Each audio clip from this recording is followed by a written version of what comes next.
Hey, welcome all. This is Sanjay Mehta, founder and partner at 100x.vc. Uh, this is Inc42 and Dell VC Roundtable on decoding the startup funding landscape and trends.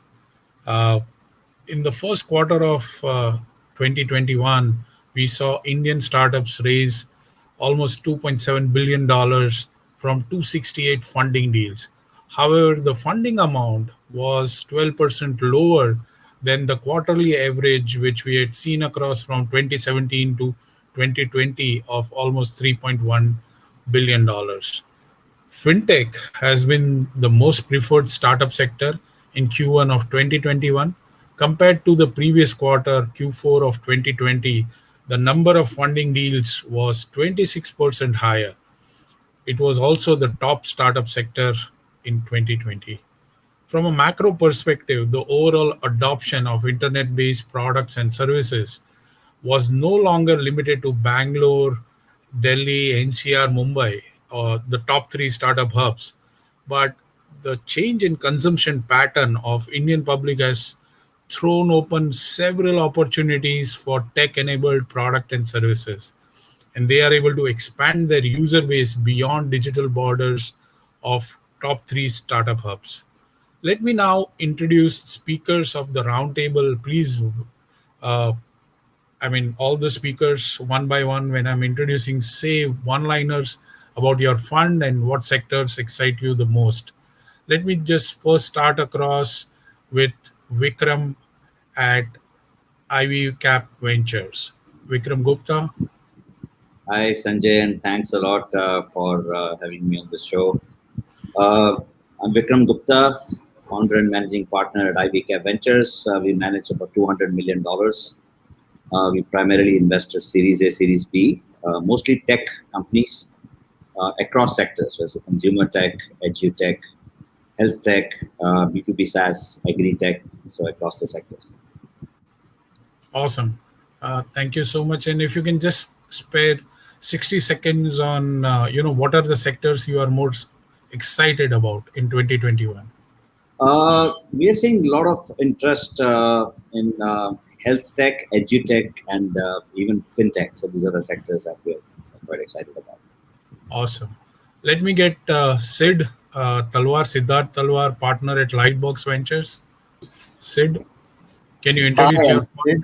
fund and 60 seconds on trends? What are the sectors you feel are hot or you are looking at?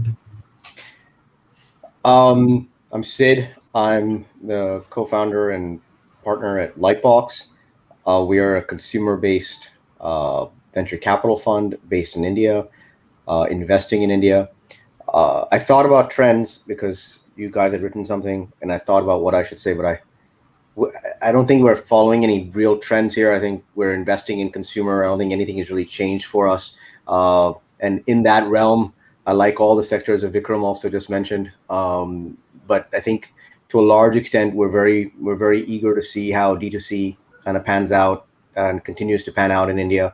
We're actually very excited to see financial services, though I think that's very broad and could mean anything. But we're excited to kind of figure out what we get excited with within financial services in India. Awesome. Thanks, Sid. Let me just welcome across Venkat Sitaraman, General Manager and Geo Head, Dell Technologies. Hey, thanks, Sanjay. Good evening, all. It's great to be here. Thanks, Inc42, for having this wonderful session. Uh, I lead the business for startups as a vertical in India. Um, I'm excited to be here today to see how technology can be a catalyst in businesses. Uh, I just heard Vikram said, and all of you talk about all the techs. So we are there, the techs, the lead tech player, and happy to associate and engage with you, and looking forward for a wonderful session. Thank you so much, Venkat. Can we have Gaurav from Prime Venture Partners? Hi, Sanjay. Good evening, everyone. Pleasure to be here. So we at Prime invest primarily in early stage from seed to Series A. And again, we are sector agnostic, but we we primarily invest in tech product first companies. In terms of sectors that we're excited about, so SaaS is one area where we're looking forward to this year and the coming year. Fintech is another area where we have been bullish all throughout. And within fintech, I think insurance is something that we're looking forward to in the coming year. Awesome. Thank you. Thank you, Gaurav. Can I request Karan Mola to join? Hey, Karan, if you can introduce your fund and talk about sectors of your interest. Sure. No, thank you, Sanjay, and thanks to Inc42 as well for the session. So I'm a partner at Chirate Ventures. We are, like many others on this panel, a tech-focused venture capital fund. We manage about close to 900 million. We've invested in about 100 companies across all areas of tech. Because we invest in all areas of tech, nothing stands out in terms of one sector, but something that we've seen more relevant over the last 12 months or so has been certainly around enterprise tech, whether it's SaaS applications, overall B2B platforms. We've always invested on the consumer side, and we see a new wave of consumer-facing platforms coming up. Fintech, both across lending, insurance, as well as network plays, something that we've invested quite heavily across. So looking forward to similar trends, as well as in new areas such as agri and deep tech, over the coming few months. Hey, thank you, Karan. Thanks. Last, Anup Jain from Orias Venture Partners. Anup, if you can introduce your fund and talk about the sector trends. Yes, thank you, Sanjay, and great to be here. And apologies for a slight delay. Appreciate everybody's patience. So I'm a partner with Orias Venture Partners. We've been known for early stage investing. We continue to do that. We've added on growth stage with our companies as well as pre-IPO companies in the tech space to our portfolio. And our latest company announcement of PharmEasy going to IPO is a big sort of privilege for us, in the sector, sort of signifying liquidity exits and sort of recognition by the public market, so to speak. So our sectors of interest are across different spaces, but agriculture, education, mobility, and gaming and new media entertainment is sectors that find our favor quite a bit in the profile of the partners also sort of reflects that in terms of their past operational experience. Yeah. Awesome. Thank you so much for being on this panel. And let me start with you, Anup. You spoke about the IPO stuff with PharmEasy.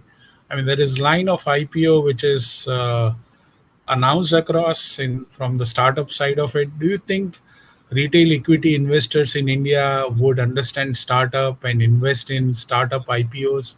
What's your view on the startup IPO story which is playing out, and there's huge momentum in the market?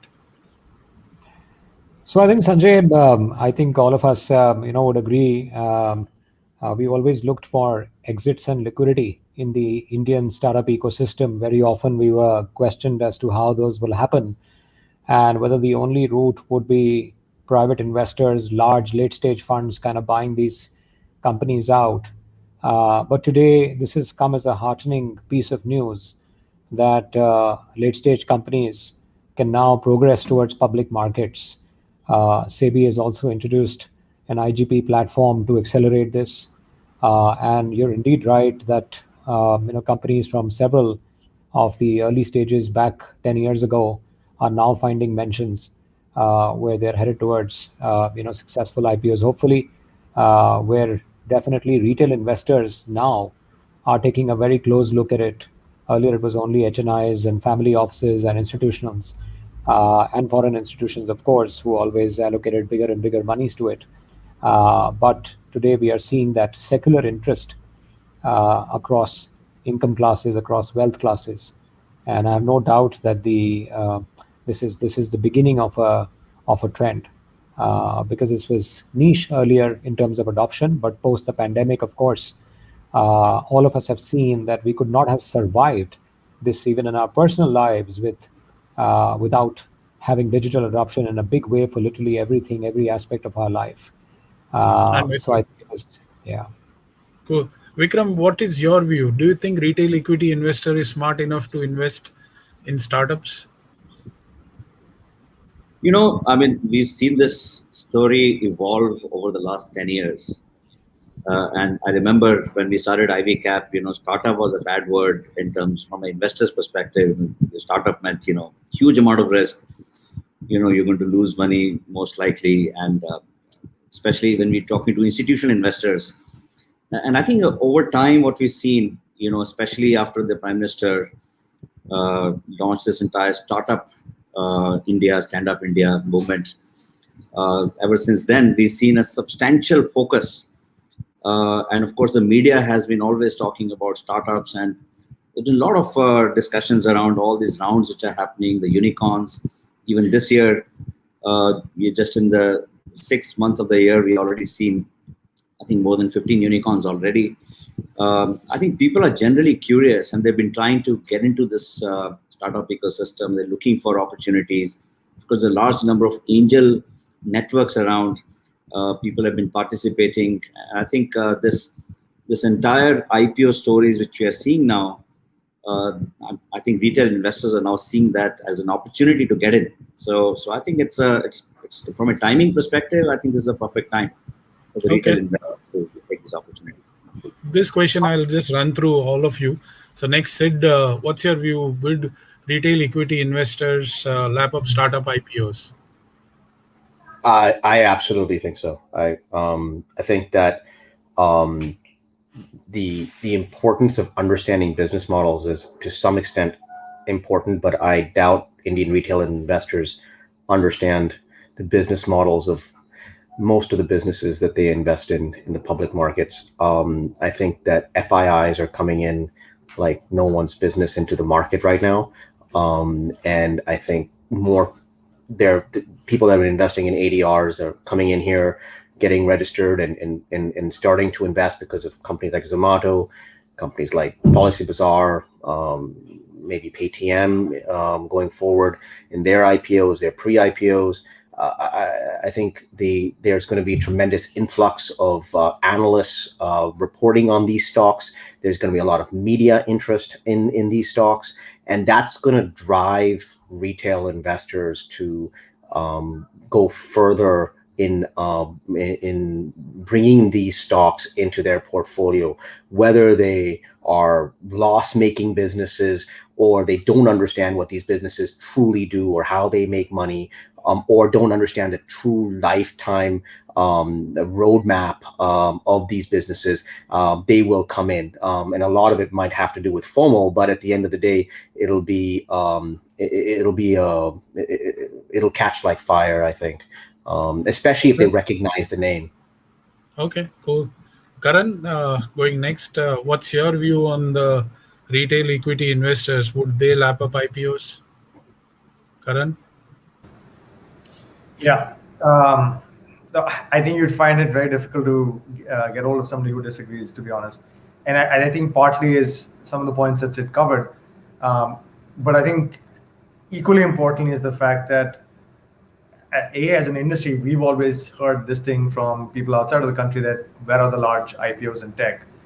And ultimately, when you're looking at, especially on the consumer-facing businesses, like the Zomatos and Paytms and Policy Bazaar, these are names that people are familiar with. These are names that people have habituated towards.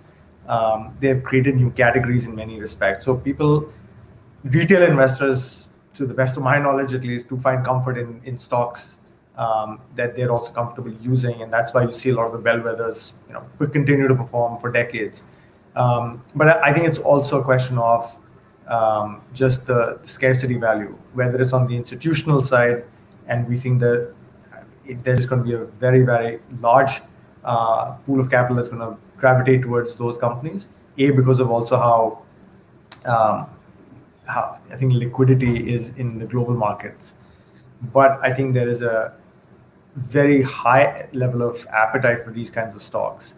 and retail investors aren't going to be any different.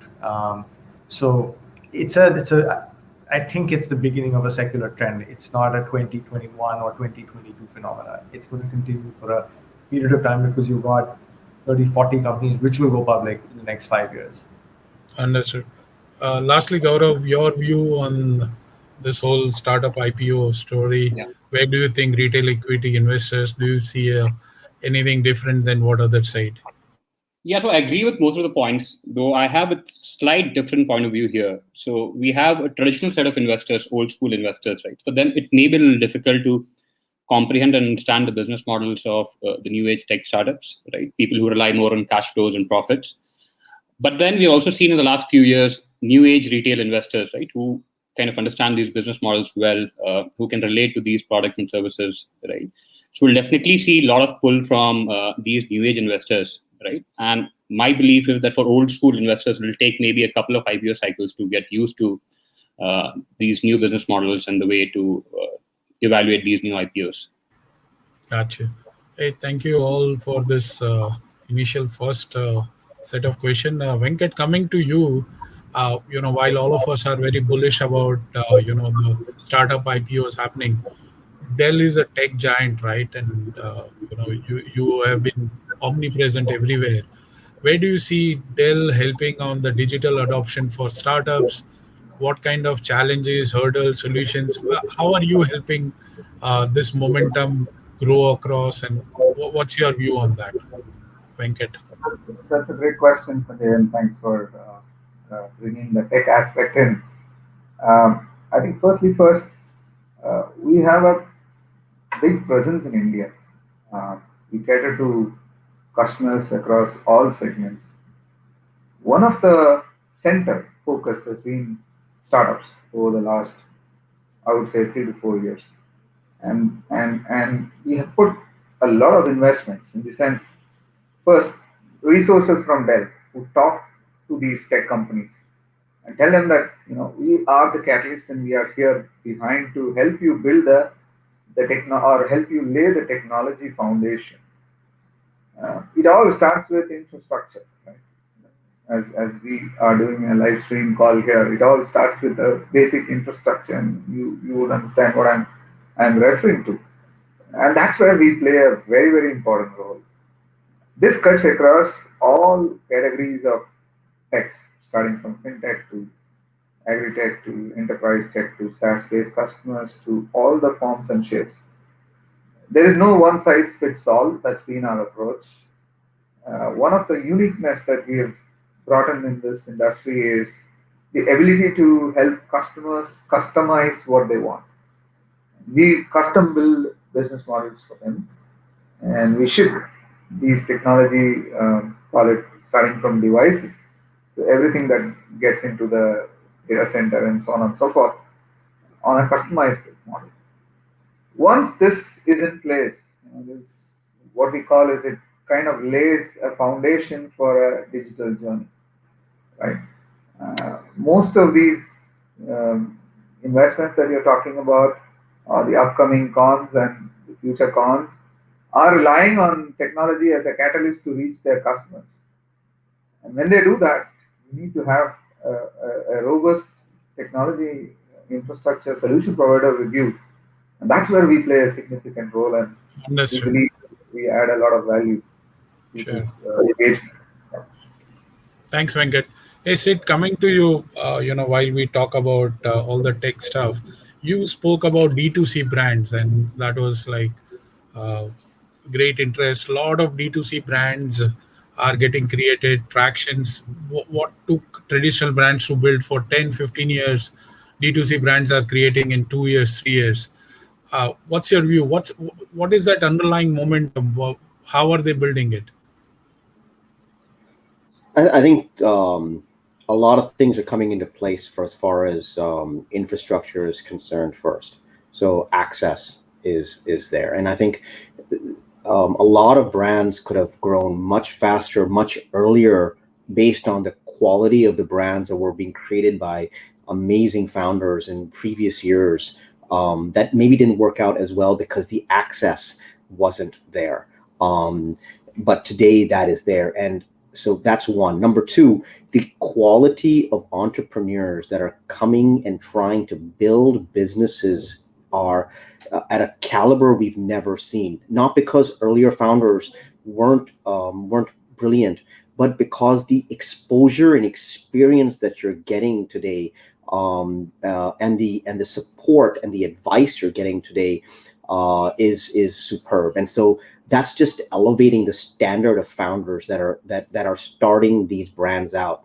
The third thing is, the availability of capital today is at its peak, and especially for early rounds. And so your ability to be able to create faster, is something that's very visible.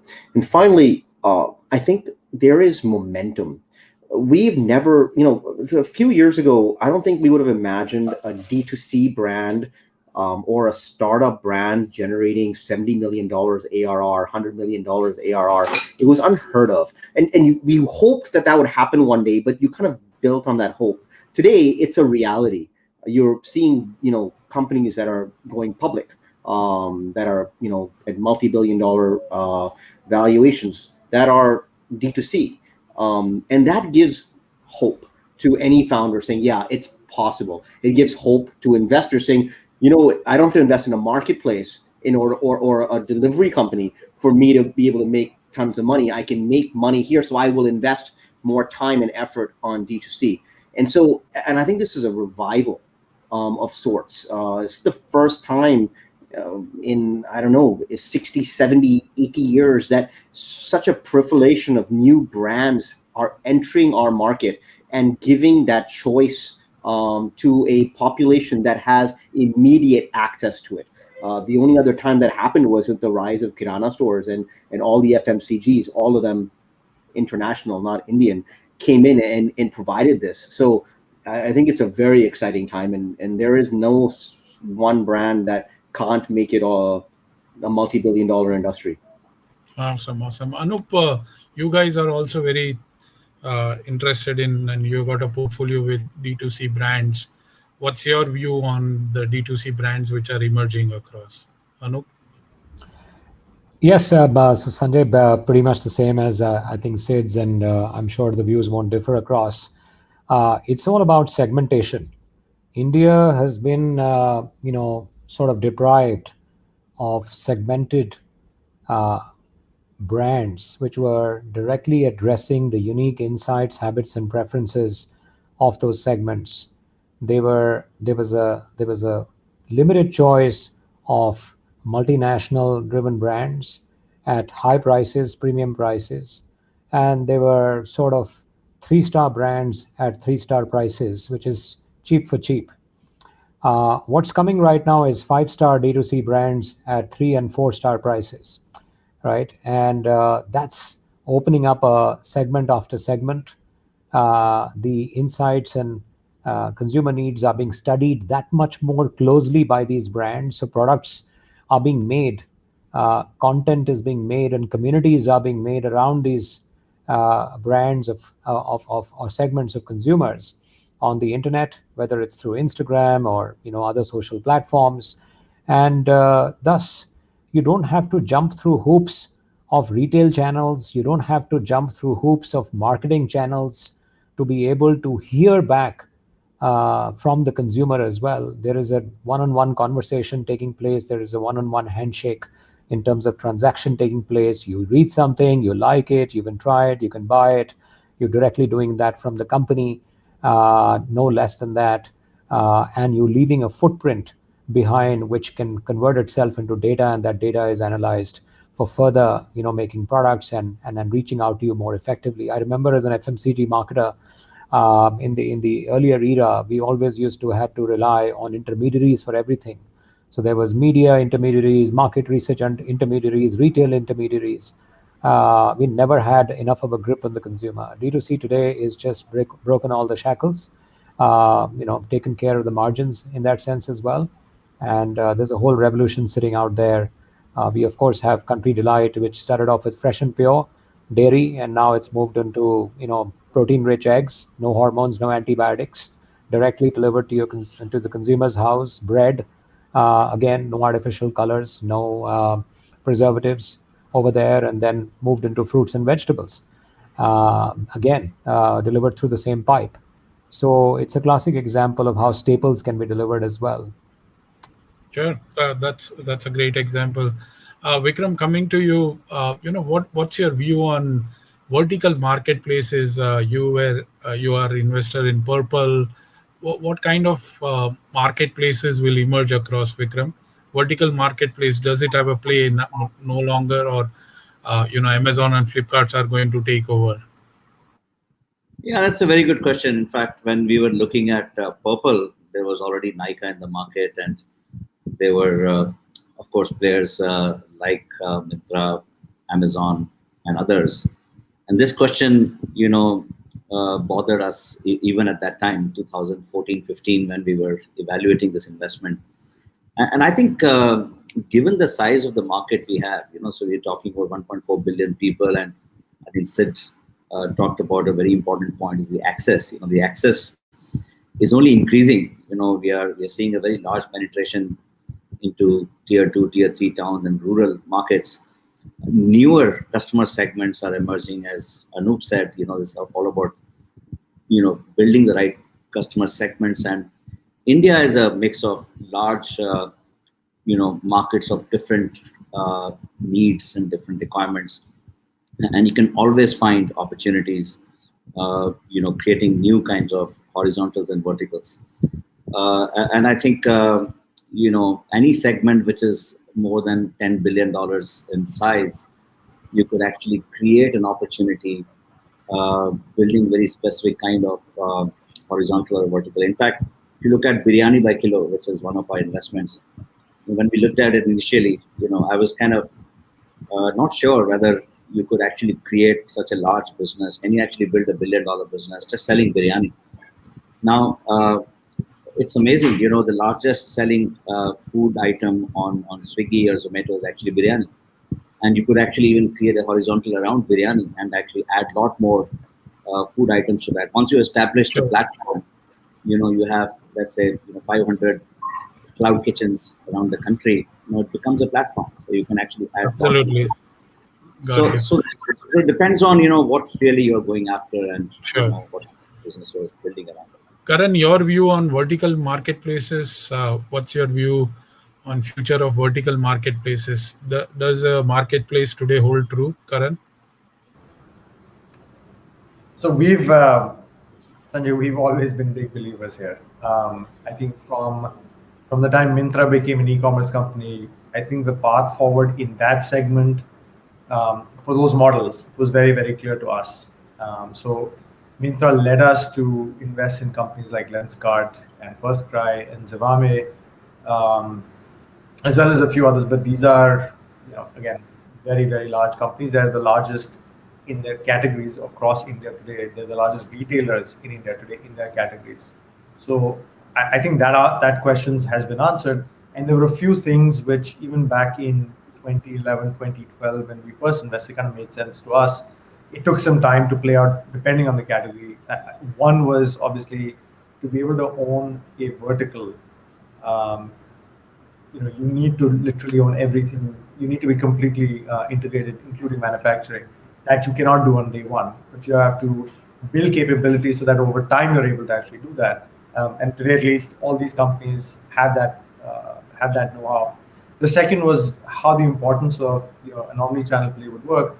And not every company has to go omni-channel, but at least we felt for categories where product discovery was a challenge, where quality was always a question mark for online users. And then also to reach different kinds of users to begin with, you would need to have some sort of an omni-channel play. You needed to build that. And over time, it became a very differentiated moat versus a Flipkart or an Amazon. And that's why none of those have been able to build categories, those categories. And I mean, there are many other things, including supply chain, etc. But understood. Over time, I think you get to see that vertical marketplaces, if they're actually properly integrated, they own everything. can become large brands. Sure. Purple is a great example. Obviously, Nike has its own, but and that's how you get disproportionate market share and disproportionate value. These didn't start out as D2C brands, but they're effectively D2C brands today. Gotcha. Gaurav, coming to you, fintech has been the most favored sector. Do you see that momentum will continue with fintech? Any new stuff, or now it's like done and dusted? No more fintechs, new stuff emerging. We have covered most of it. No, fintech has been pretty active in terms of overall sector activity for the last few years, and we see that trend to continue going forward as well. Whether we are talking about consumer side of fintech or SME side of fintech or B2B side of fintech, right? So the way we see fintech right now is there are broadly three categories, right? One is the poorly served segment, second is a underserved segment, and the third is the segment which has not been served yet, right? So till now, if we look at the fintech innovation that we've seen, it's mostly in the poorly served segment, right, where a lot of innovation has happened, and we're seeing that gradually trickling down to the underserved segment, right? But there is a large segment of customers which is still not served at all, right? People are not still thinking about reaching out to that segment of customers, whether it is in B2B or B2C, right? So we definitely see fintech as a broad sector will keep growing in the coming years as well. And again, within fintech, I spoke in the beginning of the call as well, insurance was one sector which was still, I'd say, untapped from startup activity point of view till the last a few years back. Most of the innovation that we saw in the insurance space happened mostly on the distribution side, right? But now as IRDA is taking an active role in bringing innovation in insurance, we're seeing a lot of activity happening even on product creation side. Of course, distribution is one area where people are working. B2B side of things, claims management, etc. Right? So fintech, so that is on the insurance side. Lending side, as I said, there is a large segment which is still underserved and even not served yet, right? So we do see that fintech will keep growing in the coming years as well.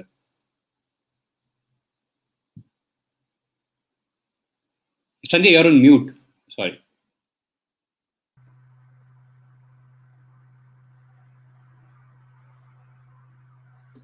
I think you're still on mute. Okay, got you. Thanks. Hey, Venkat, coming to you. Remote working has been like a norm, right? How does Dell help in terms of this remote working challenges, what we see across? Is there any innovation, new trends which you are seeing in remote working which can help us discover investment trends? Absolutely. I think it's very, very apt from the current environment. Work is happening uh, anywhere and, of course, more from home now.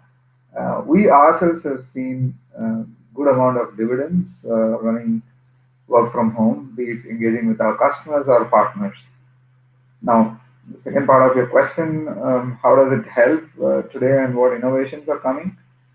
I think it's important to create a seamless experience.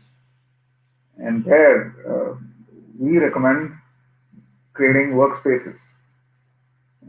Workspaces will have a combination of not just the device, connectivity, and the VPN and the collaboration tools, etc. It's also a cultural, call it trend that needs to be set in, and companies need to take, or businesses need to put those policies and frameworks in place. In doing so, today, I think that is the biggest driver of the innovation, the workspace that is getting set up, where you allow users to access from any device anywhere. It just need not be a laptop, it can be on your phone or multiple devices or many devices at one time. To be able to get that access to technology wherever you are is the biggest innovation that is happening, and there Dell is helping bring a variety of form factors, a variety of displays, a variety of security tools, so that you can have a very secured, seamless access call it defining engagement or a business customer experience.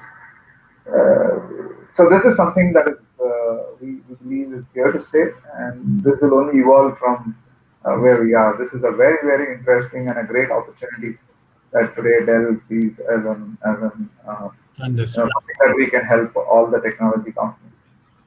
So Vikram, if you can help us understand in terms of last 2 years, a lot of disruption has happened. Is there any change in the way you evaluate now deals? Is there new way of looking at deals to invest? what's your new updated investment thesis? If you can share with audience, that would be great in terms of how do you evaluate deals now. Yeah, you're absolutely right. Especially last 15 months, ever since lockdown started, I think we've seen a change in lots of things, including how the consumer is buying and how the entrepreneurs have matured. And I think Sid mentioned about the maturity levels of entrepreneurs. And I think the level of maturity which has come in the last 15 months, specifically after having gone through near death experiences in many cases, and then actually coming up from there, it has changed the way the entrepreneurs are looking at how to conserve capital, how to become more capital efficient, and also their outlook towards technology and leveraging technology to market their products or to reach out to the customers. I think understanding of these fundamental changes in the market is one of the key factors that we are looking for. So you evaluate more startups now on the capital use and capital efficiencies. That's what the changes happened. Yeah, we've been doing this for a period of time, but now I think maturity levels of entrepreneurs has become even more important. How they're actually looking at using their capital initially. Like, for example, you've seen even D2C businesses like Bluestone, for example. Of course, they've done a lot of investment in brand building initially because it's pure D2C, the pure online business. And last 2 years, they've actually set up stores. A jewelry business during COVID times, actually setting up a large number of stores and actually becoming profitable in offline stores during COVID times is something which is very unique.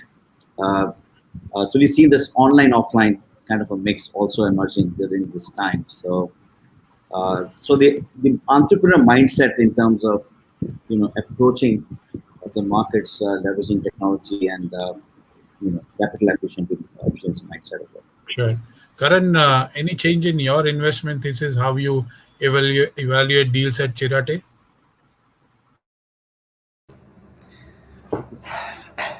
So look, I think for us, I mean, we come in pretty early. The largest part of any sort of diligence that you would do would have been and sort of still is on the founders.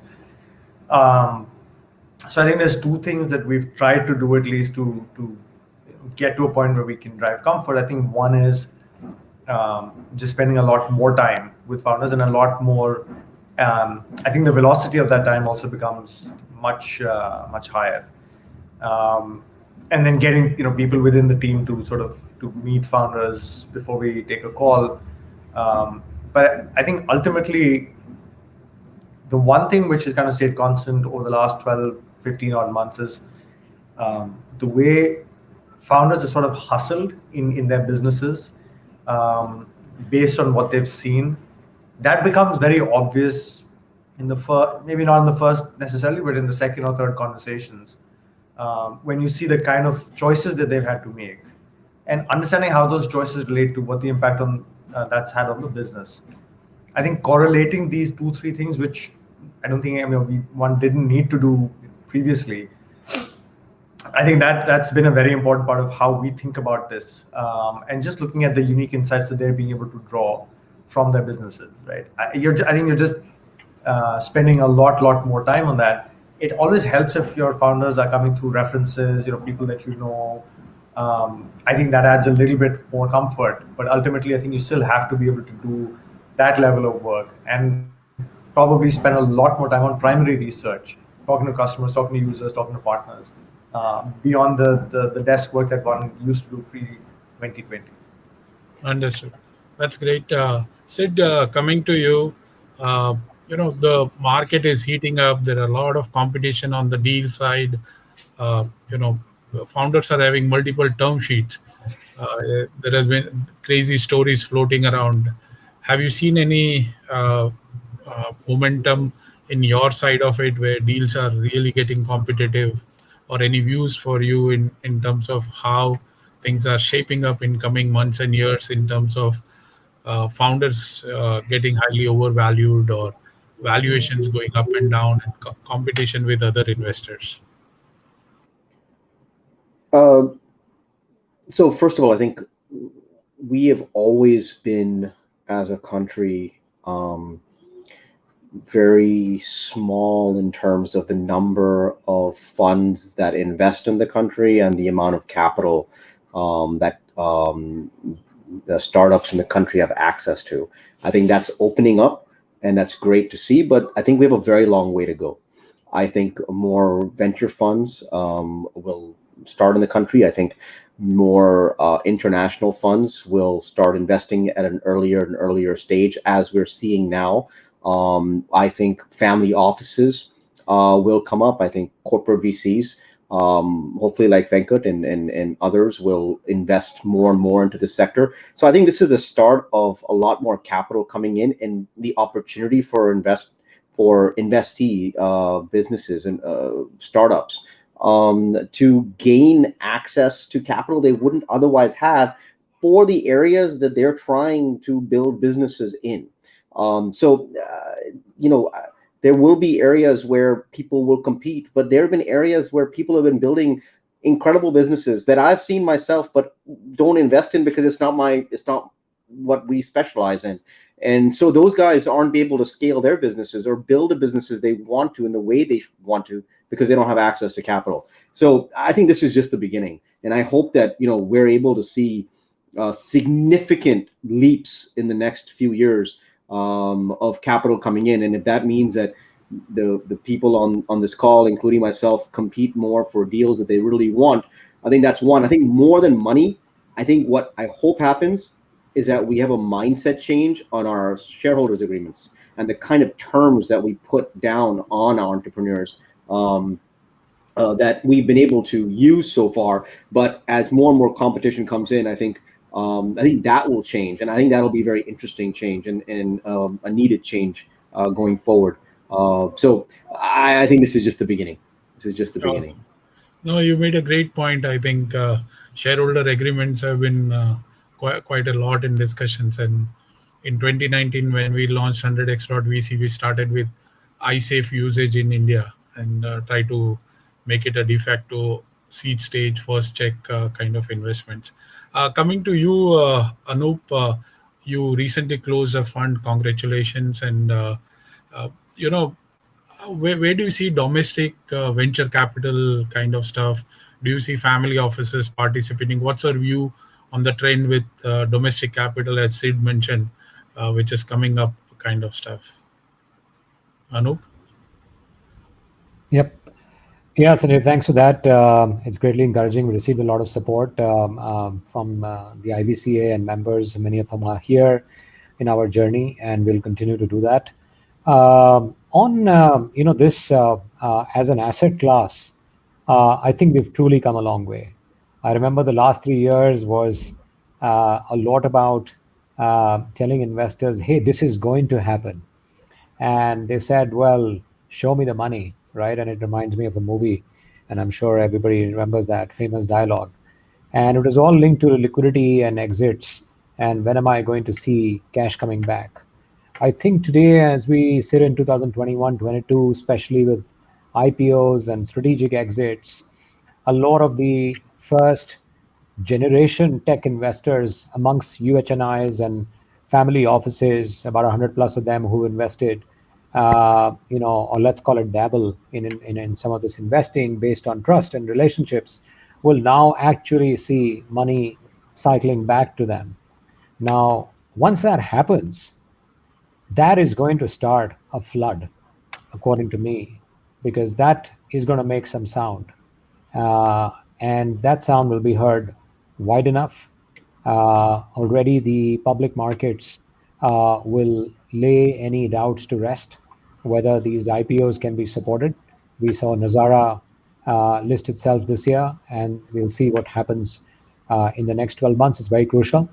So many of the funds which were raised in 2013, 14, and 15 will see payback cycles on the domestic VC side, and therefore we will see a momentum that's not been seen before. And to quote some of these reports, there are about 10,000 UHNIs which are supposed to invest about $30 billion, according to a recent report, by 2024.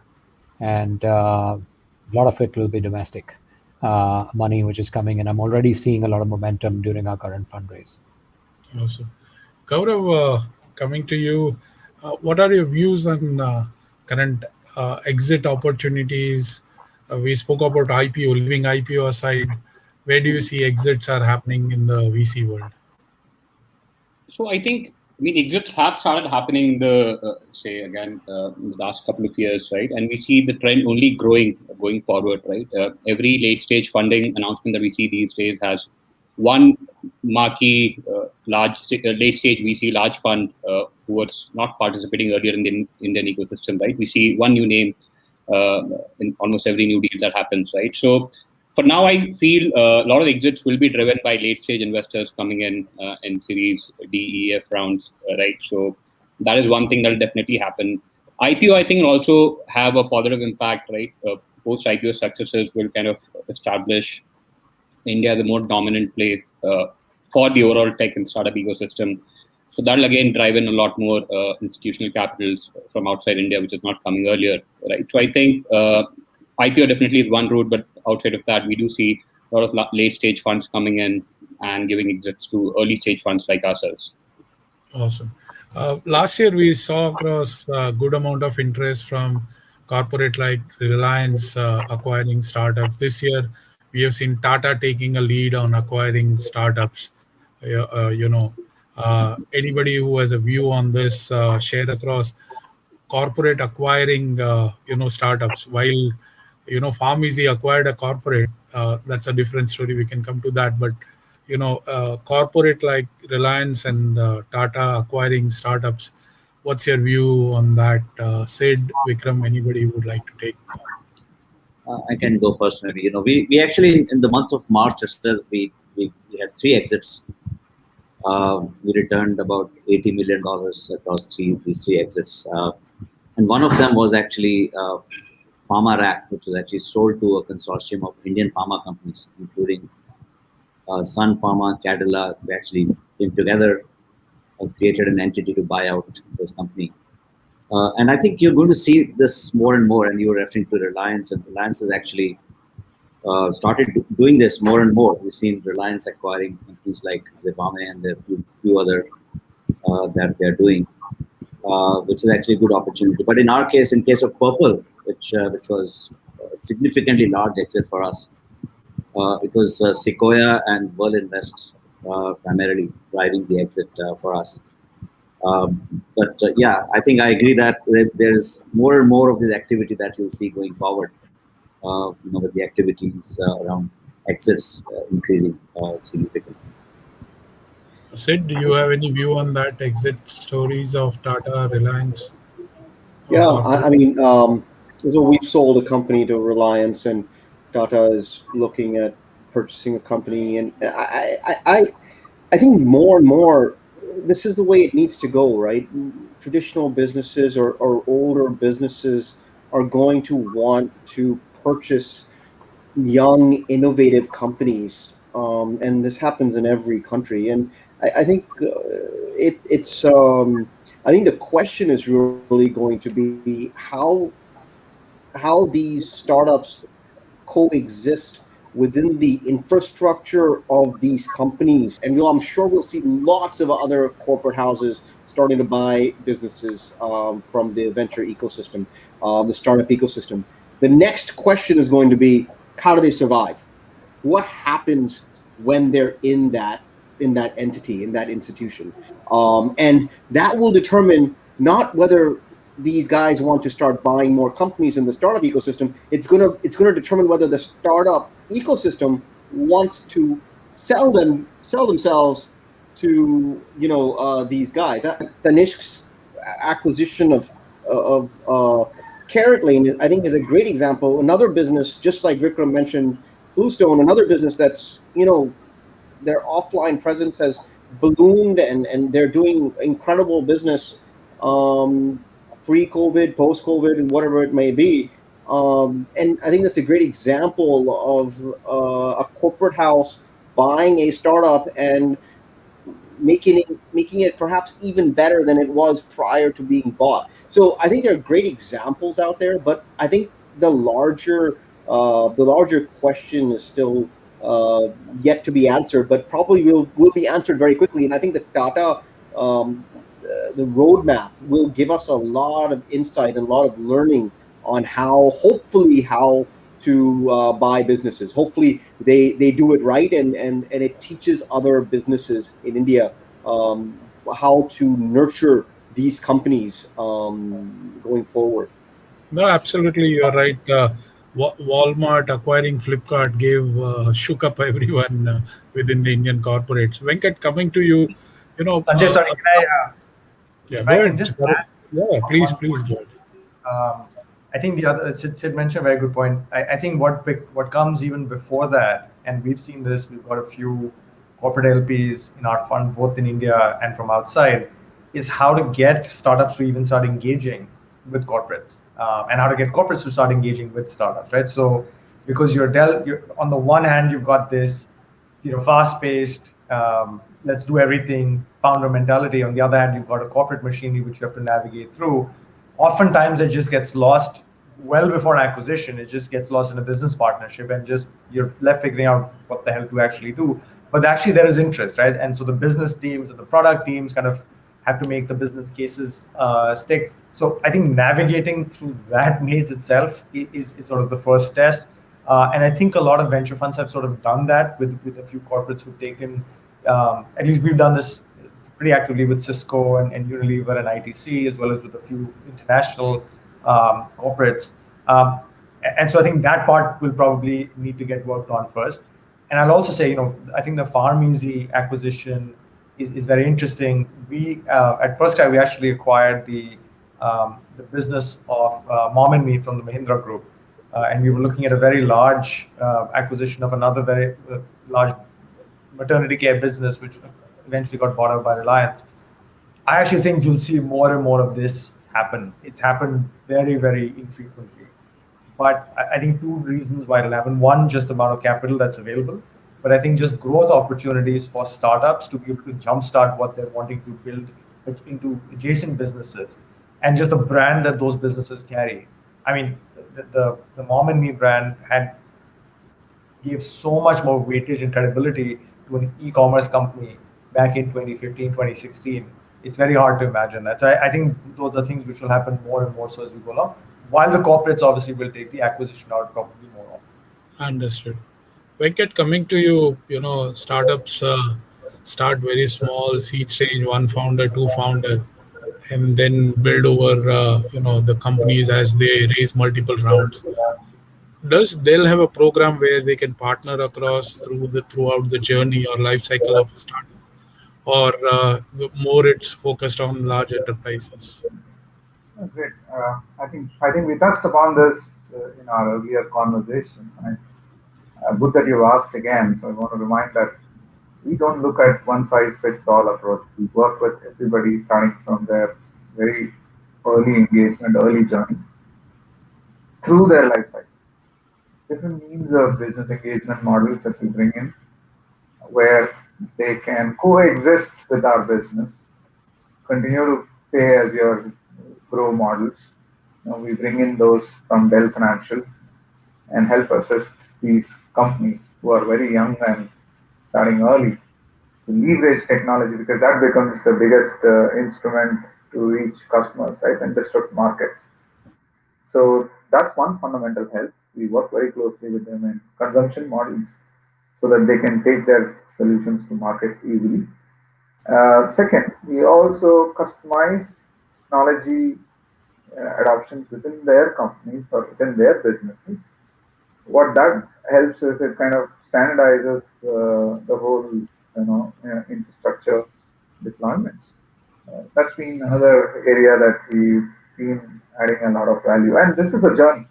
So, to sum it up all, we are very excited to partner with young organizations. Of course, we continue our legacy of working with large companies. We continue to do that, but we're very, very excited to work with young and mid-sized scaled organizations. In fact, that's Gotcha. been our forte. Yeah. Sorry. And the other point, this is for, I think, the discussion that we were having earlier, and you took those big conglomerates investing into some exciting startups, and it was nice to hear a lot of views. We also believe we are a startup within ourselves. If I were to draw a parallel from that and give a perspective, I think all of these investments are very, very focused towards either penetrating newer markets, creating a disruption, and it is nice to see these companies coming out of their legacy and wanting to look at this new models of operating, serving customers and broadening their customer base, penetrating into markets. I think that is where we will see more of this happening, is something that we believe as we engage with large companies like this, we get to understand that this is something that is seen as future, and you will see more and more of them coming in different ways and forms. Awesome. So, switching little gears into, we at 100x.vc, while we are a family office owned, putting our own prop capital.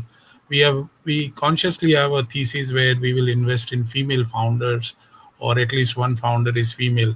I would like to run through all the uh, panelists, starting with Vikram, in terms of, do you have a specific mandate on female founders? How do you see across female-led startups, right, getting built across? Any portfolio story which you would like to share with female founder running it, and just highlighting on how females are running startups?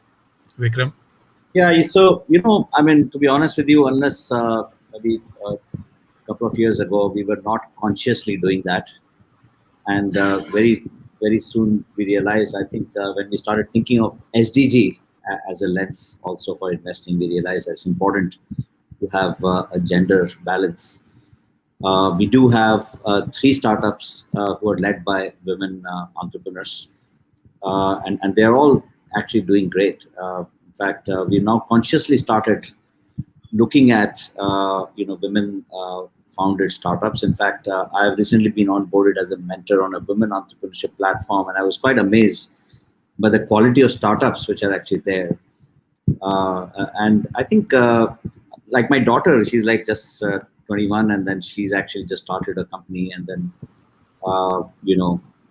I'm seeing more and more women entrepreneurs now coming up, and I think there's an opportunity there for sure for VCs like us. Awesome. Sid, you want to go next and give your views on gender balance and investing in women-led companies? Sure. So I don't think we have a thesis, but we've invested 25 or 30% of our capital in successive funds in women founders. It's not because we were thinking male or female. I think it was more we were able to find deals that were in sectors that also had certain female or certain male founders. I think one big deal for us, and maybe it's for others as well, is that we don't go we are biased in the kinds of deals we look for, and a lot of those deals are very male oriented, and so and that's the problem. The starting point is the issue for us. So I think our entire thesis of looking and trying to expand our own understanding of the kinds of industries and the kinds of spaces that we want to invest in leads us in the direction of trying to find transgender women, men, depending on where you look. And so I think we're also trying to kind of understand what's available. I read this interesting article, and I don't know if others had seen this, where they talked about the trolley, putting the wheels on a suitcase. I don't know if you guys have seen. It took 100 years to put wheels on a suitcase because men just didn't think we should have wheels on a suitcase. And women started doing it much before, but we couldn't make it mainstream because it was manly to carry your suitcase. And a woman doesn't travel on her own, and it's manly to carry a woman's suitcase if she's traveling with you. And so how can you put wheels in a suitcase? I think one is founders, but the other is, are there enough women in operations? We have a panel here, and there's not one woman in sight at all. So I think that's not because there are not women available to be on this panel. By the way, there are. They're just not there. So I think we need to recognize at all levels, founders are just one step. So anyway, but I think we're trying to be as inclusive, but we have a long way to go. I'm talking about Lightbox. We have a very long way to go. No, thank you, Sid. That was very candid and honest way to look at it. Karan, your views on gender diversity? No, I'd say it's actually very similar. And I think Sid's example of, again, not the point about the panel necessarily, but even in venture, I think we've often lamented the fact that there aren't enough professionals in VC funds, especially at the partner level. Very, very few. And it's not because of a lack of intent. I think there are some structural issues that we all need to deal with. But for us, we are ESG certified, so we did start measuring how gender diversity and gender equality is amongst our portfolio companies, and we're still at that 25-30%.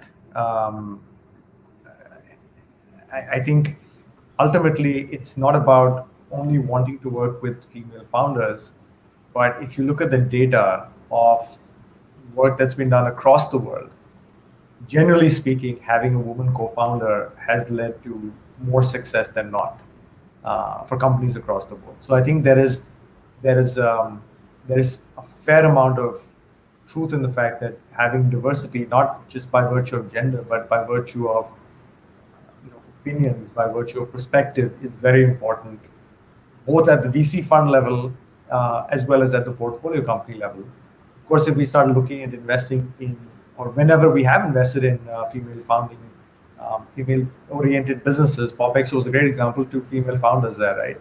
And the company was acquired by MyGlam last year, and they didn't have a female co-founder, and having Priyanka join them as a co-founder completely changed the way of that business and how it's sort of looking today. There's a lot more to it. I'm not oversimplifying it here. But Gotcha. the nature of the business as it sits, that also has a large part to play in it. But very interestingly, in some of the more recent enterprise tech companies that we've invested in, I'd say the average of a female co-founder in the co-founding team is closer to 40%. It may even be higher. That is very, very encouraging, because that's honestly the last place most people would expect. And these are young co-founders. I think that's if that continues, that can be a very healthy democratic trend, which if we can also translate on the domestic side of consumer tech and consumer focusing businesses, it will just create for a much more holistic ecosystem. Understood. Gaurav, what's your view on this gender diversity? Yeah. So see, at Prime, we don't against very specific mandate as to look only at female founder-oriented companies, right? But having said that, almost more than 15% of our portfolio companies have one founder or CEO as a female, right? And even when looking at deals, right, we don't have any bias in terms of looking at male founder versus female founder. The founder for us is the founder, right? So even from an evaluation or when you're talking to companies, right, we don't let that bias creep in, right?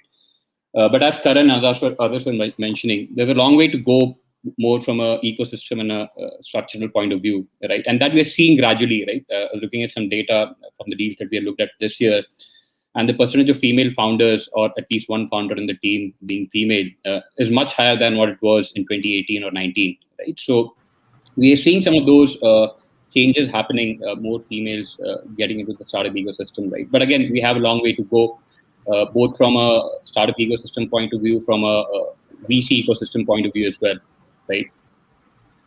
Anup, your views on the female founder and investing in female-led companies? So I think pretty much the same, sort of perspective as Sid and Karan. We haven't had the opportunity to see so many women founders as we are seeing today. So we're greatly encouraged by it. I think I can clearly see, just like Vikram mentioned, I can clearly see 3 or 4 companies having female founders. Miss Malini is one of our famous founders, big following out there, right? And more. So I think it's a matter of time before the venture capital funds by themselves, like Karan mentioned, or founders, we will see a kind of rise. And that rise is coming through. We can see more female founders coming through. We can see more female partners coming through in firms rising up, right? Or setting up maybe their own funds. We know of the leading ladies in the venture capital industry who have their own funds. So I think that trend is only going to grow. So we welcome it. We would love to be participating in more and more such trends. This is heartening. Everyone has a thumbs up on looking and supporting across and taking the woman-led companies and funding them, and including Karan mentioned about having you know uh, partners at the VC firm level, female partners. So great to hear that. Venkat, coming to you, while we saw across the current trends which were there that outside of metros also startups were getting funded and investments were happening. Do you see very similar trend in terms of tech investments going outside of metros also in smaller towns? And where do you see most of your Dell engagement happening outside of metros? Yeah, absolutely. It's very relevant. I think the penetration of technology has significantly increased. Biggest driver, we all would agree, is been the pandemic for whatever reasons. But definitely, I mean, beyond the metro cities today, we see a significant uptick on technology investments. In fact, that's also one of our big focus of expansion, coverage expansion. We call it a geo expansion in our business. And we see that business scaling very, very fast, which is an indicator that in the tier 2, tier 3 markets, there are a lot who are relying on technologies, coming out with new business ideas, new business models. That's kind of encouraging them to spend more on tech. So we see that pie only growing as over the next 3, 4, 5 years. So that's a very, very interesting space for us. And today we're very happy that we are able to connect with a lot of customers, given the reach that we have already built our presence in India. Awesome. Vikram, coming to you, what are your views on the, government policies on startups? Do you have any comments on whether government should do anything more, or do you have any ask in terms of how government has been doing across in terms of funding the VC community, funding the VC funds, various new circulars which has been coming across recently. They started, I think, insurance companies to invest into startups. So where do you see the trend of government and legislations going on the VC industry side? So on the positive side, I think, of course, the government has been, um, you know, creating opportunities for startups and VC funds, and giving a listening ear, listening to all the requirements, asks.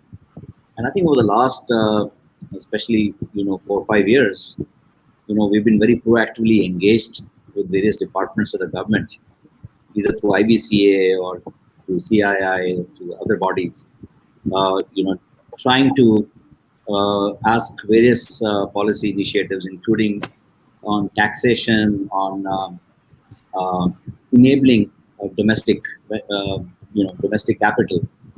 And I think a lot of it has been already at least granted or executed on. For example, as you mentioned, insurance IRDA policies or PFRDA, and then, there's at least a push from their side to at least try and enable domestic capital.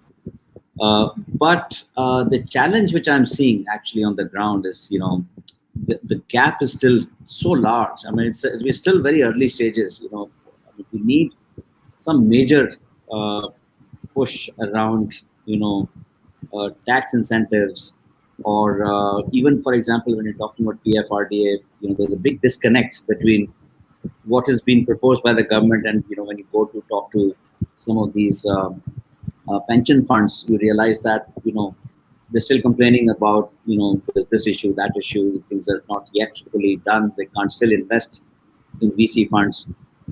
So there is that disconnect. I think it's going to take some time for some of these policy measures to really come into force.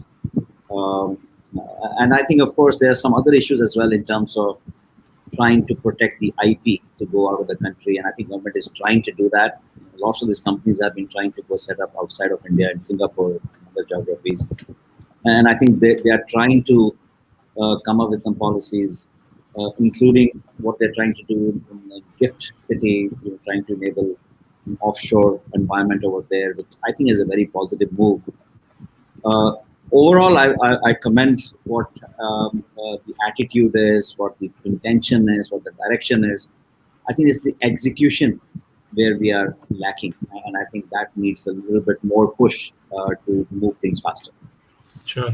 Anybody else has a view in terms of the government policies or any ask and the trends of what you are seeing in the Indian government? Look, I think that we have a ways to go. I think every time a company has to move to Singapore because they get access to things that they don't have access to here is telling. Companies in Singapore don't move to Malaysia because they have more access there. Companies in America aren't locating themselves in India because they have better access in India and having a subsidiary in America. So I think a lot of the press notes that DIPP has come out with, I don't understand them. I don't understand the logic behind them. And I think a lot of it has to do with the fact that there's a mindset in the government that you have to tighten the noose for the worst character, and in that you just can't loosen it for anyone else. And so you have to assume the worst is going to happen and then create the policy around that and just leave it. And I think the country is changing and you need to kind of move along with the country. So I think half of our companies are Singapore-based companies, and that's so sad. It's not the way it should be. It's not the way it should be. I have a quick point to add here, right? So, sorry, Sid.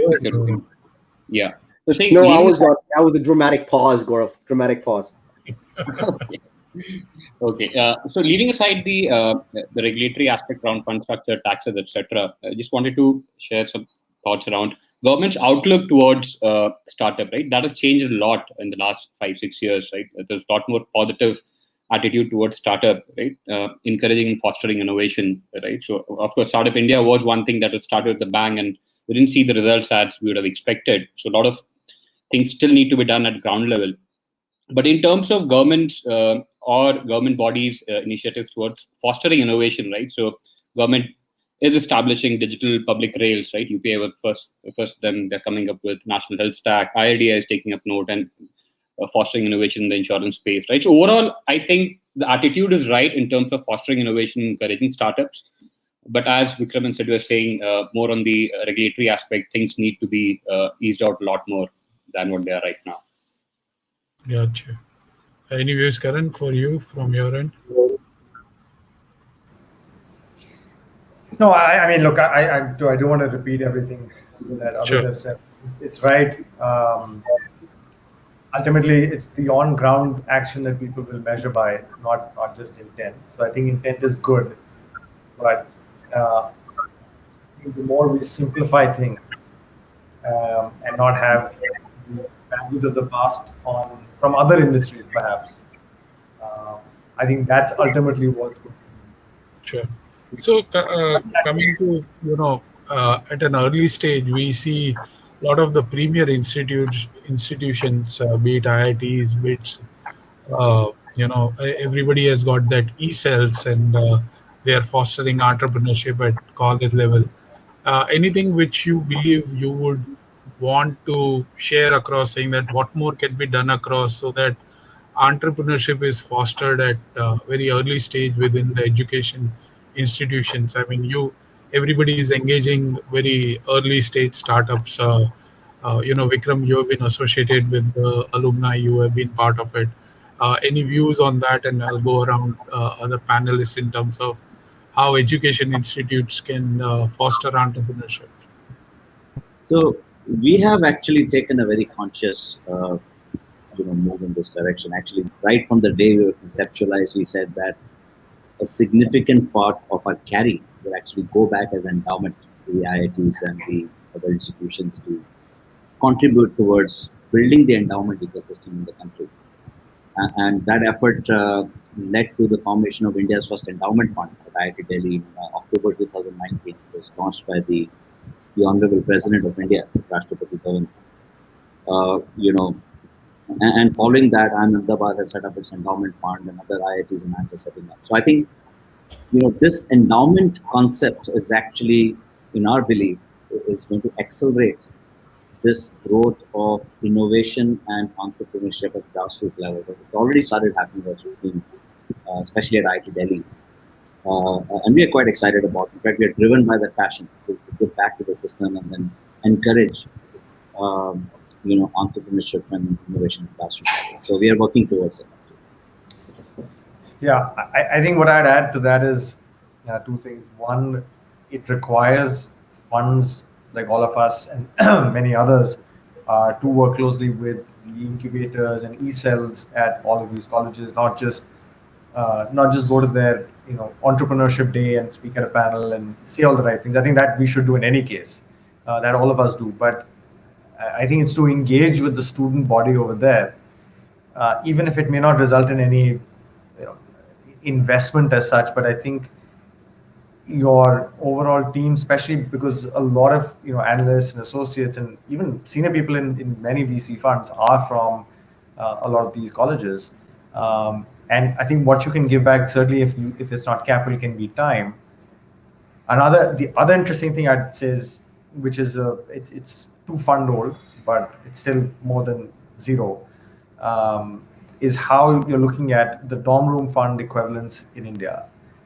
So there's campus fund, there is grad capital. I know there's a couple of others in the works.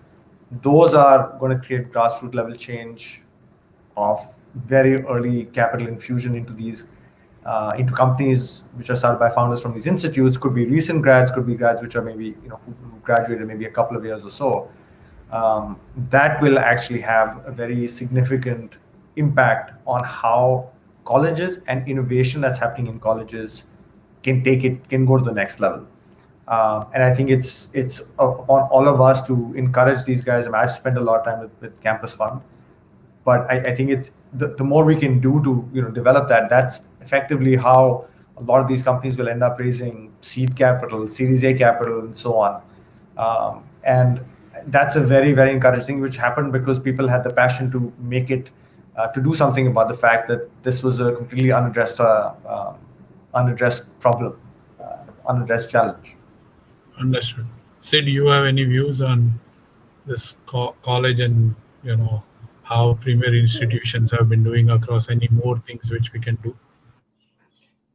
So there's always more that you can do, and I think a lot of stuff that's been said will happen. We're very young. The startup ecosystem and founders, and venture capitalists, we're really in our first round of doing things. We're barely 13, 14 years old, and so I think as more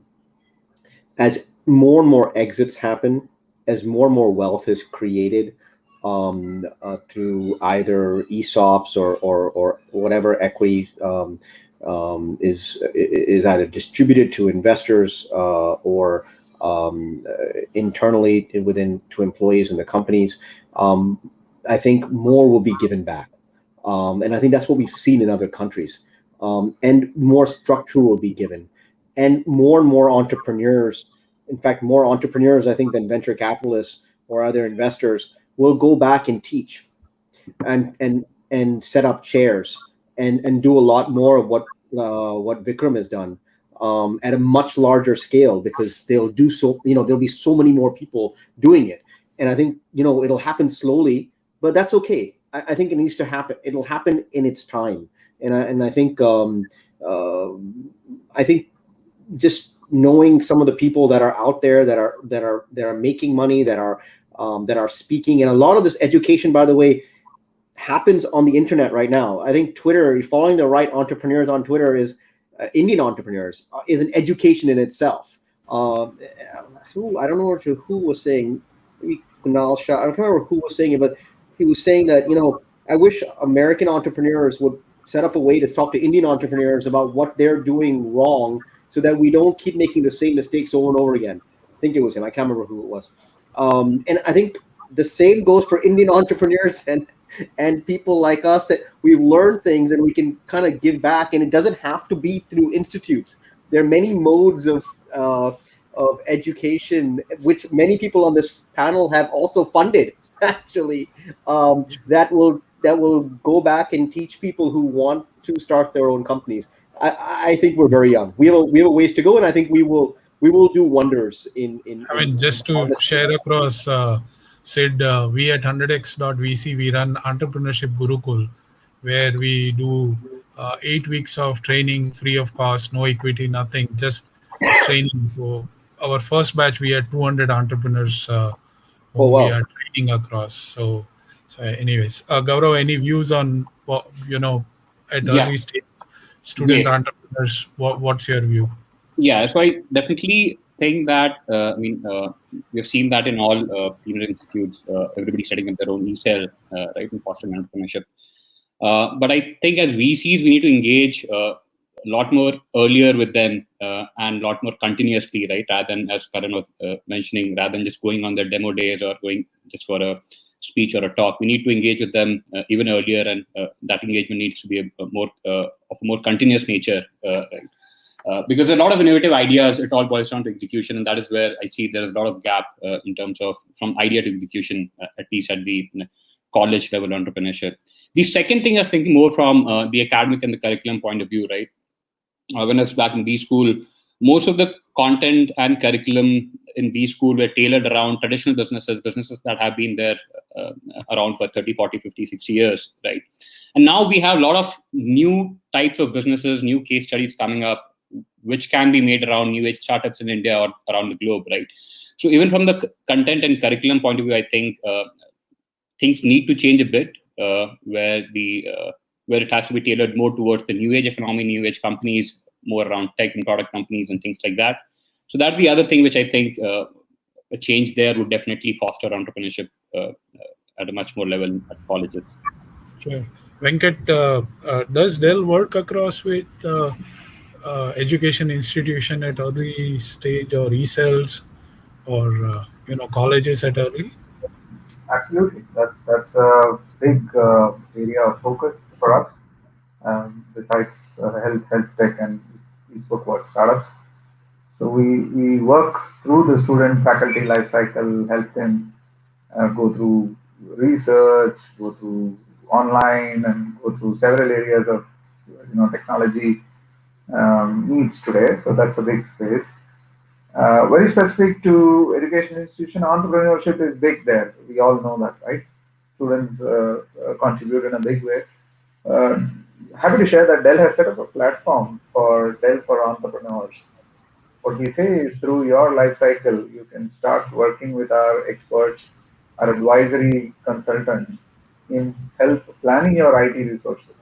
From a single small computer to the entire enterprise solution, we can do everything. What this allows is, it kind of allows flexibility, not to keep switching from company to company, dealing with several partners. You can just work with one who can do from a small scratch to everything until your journey. And in my conversation earlier, I talked about financial resources, right? Startups and all these new age entrepreneurs looks at conserving capital. That's where we bring in the Dell Financial Services, help them go through those on a paper, use model or pay as you grow models. That also gives them that life cycle access of preserving capital yet get the best, and in the process serve their customers or serve their research better. So a lot around mentorship, a lot around engaging with best practices, allowing our R&D lab accesses to students, to entrepreneurs is a big thing that we do in India and of course in a global scale in a very very big way. Awesome. Any closing comments, Venkat, while we wrap up the discussion? Any closing comments for startup entrepreneurs, VCs, how they should work and engage with Dell? Yeah, I think it goes without saying that technology becomes a sticky glue, and therefore we would like to partner more with all the VCs and more entrepreneurs, and in helping them foster their journey of innovation, speed to market, looking at timelines, crunching timelines, and of course the talent pool, building talent pool. All of this can happen with best technology support, and I think Dell is committed in this space. I personally believe that having run this now with startups for the last 3 4 years, this is a space that is only getting better and better. We are making investments, and we're committed to make more investments. Just one thing that I want to call out here, which is very unique. We have appointed IT advisors for each startup, a single point of contact for all the startup or entrepreneurs saying, hey, here is a Dell advisor who can help you consult on technology, can be an advisor on how you have to prepare your roadmap and so on and so forth. That's an unheard of investment from a business perspective, right? So we're doing that, and we will continue to do more and more of that. Thank you. Okay, awesome. Gaurav, closing comments from your end. Any one advice which you want to leave with to startup? What should they look out for? What's your? I think I tell this to all the entrepreneurs and people in my network. This is the best time to be an entrepreneur in India. Right? Last year was all about laying the foundation. The last decade was all about laying the foundation. I think this decade is all about scaling it up, and taking it to the next level. And I say it for two reasons. One, there's a lot more liquidity in the market for early stage investment. Right, there's one gap which is there in very early stage investment, and there people like you, Sanjay, who are trying to address that gap, and we're seeing a lot more activity in the very early stage institutional investing side of things, right? And again, we are seeing a lot of action happening in the late stage as well, right? So, in terms of fundraising and VC activity, I think we are in middle of a lot of action going on around, right? So that is one. Second, what has happened over the last year and a half is now. The world is a playground, right? You're not limited by geographical boundaries. People are living on the internet right now, right? So setting out of India can build for the world, right? Which people used to say earlier, but it was easier said than done. Right now, I'm seeing a lot of people sitting out of India, building for the world, right? And that will happen. That trend has only accelerated in the last 1.5 years, right? So my advice for entrepreneurs would be: this is the best time to be an entrepreneur. Given a chance, think of building for the world from India. This world is a playground now. Lastly, while we wrap up, if an entrepreneur has to reach out to Prime Ventures, what is the best way to reach out? So the best way to reach out to us is you can mail to any of us, to any of the partners or myself, and our email ID is firstname@primevp.in. That is the easiest way to reach out. And typically, I say again to all the entrepreneurs: if you know somebody who can introduce you to us, nothing better than that. Because a referral definitely goes on top of the stack in terms of the evaluation process. Awesome. Thank you. Karan, closing comments from your end. What should be the future outlook? One thing, one advice you want to give to entrepreneurs? And if they have to reach out to Chirate, how do they reach out? So I'll answer the last part of that question. Is the same. I think reach out to us over email, reach out to us through people you know. Our emails are all just firstname@chirate.com. Over and above, I think everything else in a market like this where you have a lot more options as a founder, I think than one did previously, which is actually very, very, very heartening. The one thing, at least when I talk to founders who we've already invested in, is keep your eye on the long-term game. And this is one of the things that one of the founders I work with, this is Vivek, who's the founder at Bounce. He says, think of building a 100-year company, because if you build with that mentality, you will build very differently as opposed to building from Series A to Series B to Series C. It's very easy to say these intellectual statements, but ultimately there's a great deal of truth to that, right? Sometimes you can't think like that, so you have to think more tactically. But if you're truly building a first principles based company, and capital is available, that's the best approach, because everybody will go through their ups and downs. It's a given.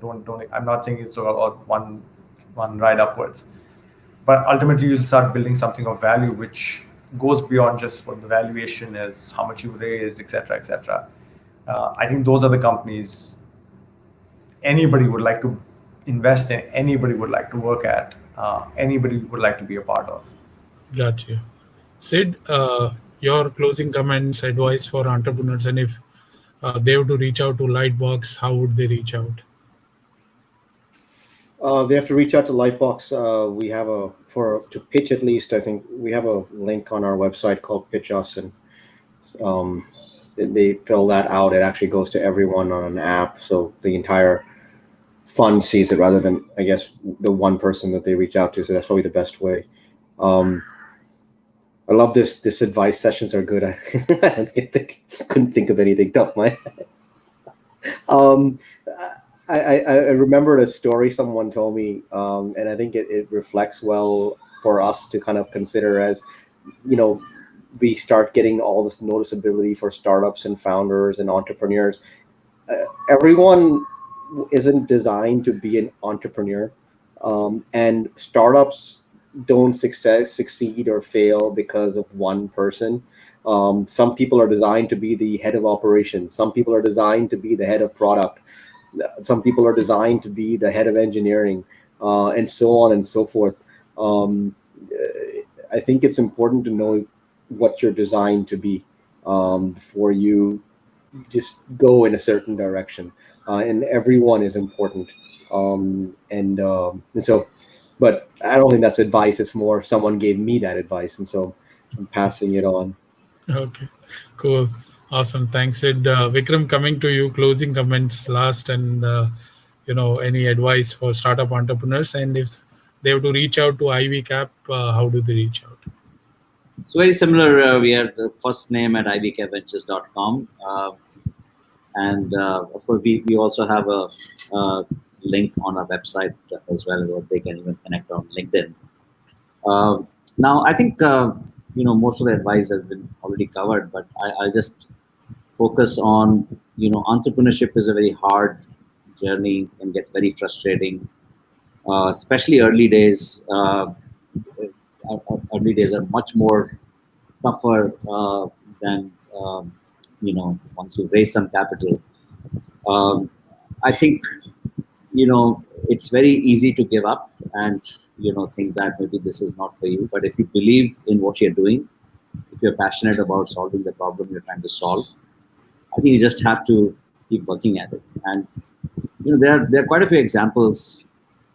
Infosys is one great example. It actually went around trying to raise funds for a long time and got lots of rejects at the beginning.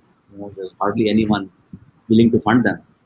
Robinhood is another example, had 72 rejects before they got their first check. There are quite a few examples like those where things can be very frustrating when people start saying no to you. But if you believe in yourself, just keep going and you'll get there. So I think that's my advice to entrepreneurs who are really out there trying to make a difference. So rightly said, Vikram, and thank you all of you.